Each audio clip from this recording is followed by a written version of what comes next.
जगातील सर्वात प्रभावशाली व्यक्तींपैकी एक आणि प्रसिद्ध मुष्टियोद्धा जॉर्ज फोरमन यांचं काल ह्यूस्टन इथं वयाच्या 76व्या वर्षी निधन झालंय।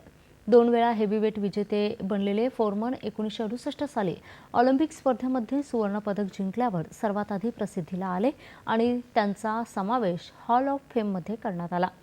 1974 साली झैरे इथं त्यांनी दंतकथा बनलेल्या मोहम्मद अली यांचा सामना केला। या सामन्यात 8व्या फेरीमध्ये नॉक आउटमध्ये बाद होऊन सामना हरल्यावरही त्यांच्यासाठी आणि संपूर्ण क्रीडा विश्वासाठी तो सामना अविस्मरणीय ठरला। या सामन्यावर पुढे व्हेन वी वेअर किंग्स हा सिनेमाही बनला। त्यानंतर त्यांची मुष्टियोद्धा जगातली घोडदौड सुरू होती।